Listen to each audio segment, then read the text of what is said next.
আসসালামু আলাইকুম। জেনতারা নিউজ বাংলা অধিবেশন প্রবাহতে আপনাদের স্বাগত। আজ লন্ডন স্টুডিও থেকে আছি আমি মীর সাবির, আর ঢাকায় আমার সাথে রয়েছেন সুমাইয়া শিমু। চলুন শুরু করি আজকের গুরুত্বপূর্ণ সংবাদ। জানিয়ে দিব আজকের গুরুত্বপূর্ণ সব আপডেট আন্তর্জাতিক সংবাদ। প্রথমেই জানিয়ে দিব ইরান আমেরিকা যুদ্ধের পর ঘটতে যাচ্ছে আরও 4 ঘটনা। এরপর আরও জানিয়ে দিব যুদ্ধবিরতির 1 ঘণ্টার মধ্যেই লেবাননে ইসরায়েলের হামলা। এবং সর্বশেষ জানিয়ে দিব ব্যাপক দৌড়ঝাঁপ পাকিস্তানের সৌদি ও ইরানের সাথে আলোচনা, আশাবাদী যুক্তরাষ্ট্র। শুনছিলেন সংবাদ শিরোনাম, এখন বিস্তারিত। তবে তার আগে অনুরোধ থাকবে এই ভিডিওটিতে একটি লাইক, কমেন্ট এবং চ্যানেলটি সাবস্ক্রাইব করে জানিয়ে দিন কোন জেলা থেকে বা কোথা থেকে আপনি আমাদের এই ভিডিওটি দেখছেন এবং শুনছেন।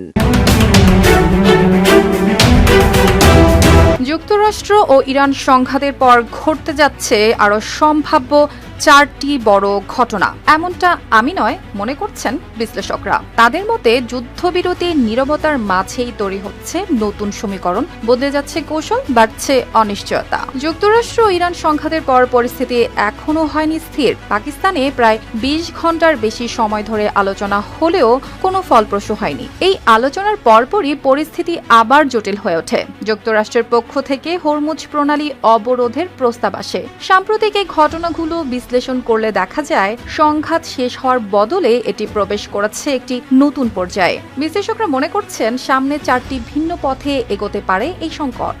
প্রথম সম্ভাবনা হলো বর্তমান যুদ্ধবিরতি দীর্ঘস্থায়ী নাও হতে পারে। এর প্রধান কারণ হলো যুদ্ধবিরতির শর্তগুলো স্পষ্ট নয় এবং দুই পক্ষই এটি ব্যাখ্যা করছে ভিন্নভাবে। ফলে যে কোনো সময় এই বিরতি ভেঙে গিয়ে আবার শুরু হতে পারে সরাসরি সংঘর্ষ।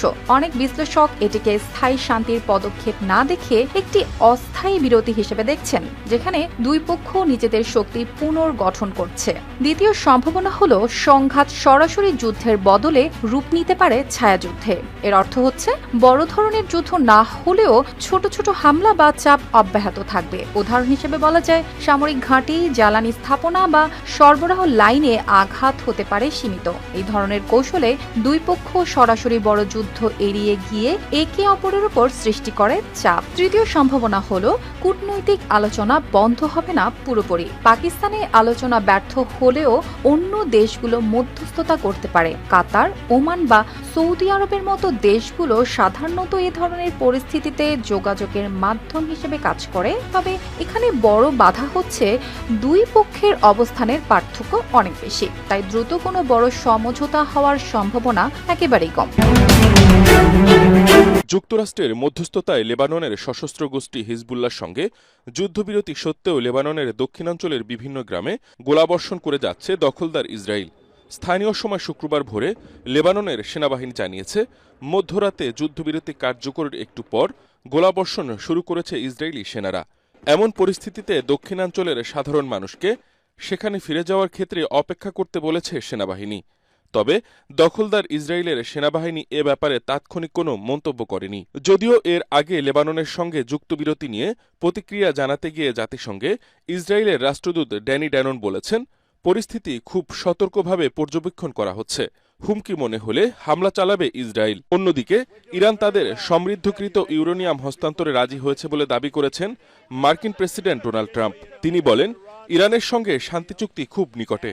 হোয়াইট হাউসের বাইরে সাংবাদিকদের সঙ্গে আলাপকালে তিনি এসব কথা বলেন।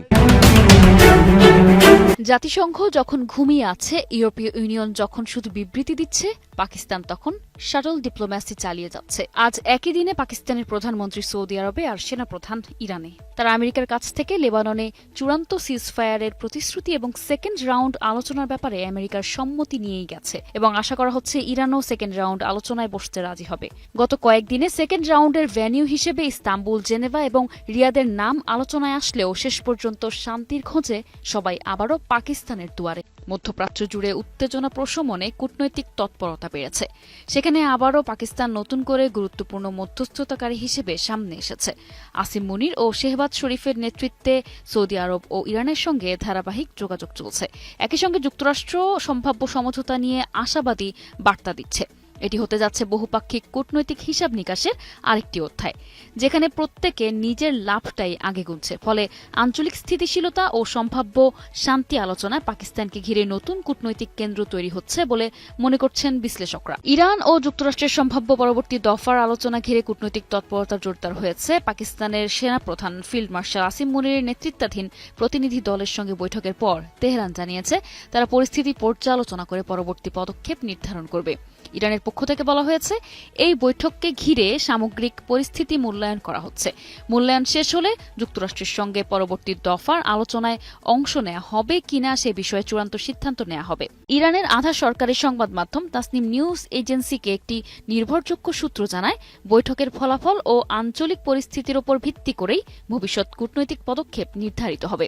এদিকে সূত্রটি আরও উল্লেখ করেছে, লেবাননে যুদ্ধবিরতি কার্যকর হওয়া ইরানের কাছে একটি ইতিবাচক সংকেত হিসেবে বিবেচিত হচ্ছে। এটি যুক্তরাষ্ট্রের সঙ্গে আলোচনার অনুকূল পরিবেশ তৈরি করতে সহায়তা করতে পারে। একই সঙ্গে যুক্তরাষ্ট্রকে সতর্ক করে ইরান বলেছে, আলোচনার ক্ষেত্রে যৌক্তিক কাঠামো মেনে চলা জরুরি। অতিরিক্ত শর্ত আরোপ বা পূর্বের প্রতিশ্রুতি ভঙ্গ করা হলে তা আলোচনার অগ্রগতির ব্যাহত করতে পারে। বর্তমানে তেহরানে অবস্থান করছেন ফিল্ড মার্শাল আসিফ মুনির, যিনি একটি উচ্চ পর্যায়ের রাজনৈতিক ও নিরাপত্তা প্রতিনিধি দলের নেতৃত্ব দিচ্ছেন।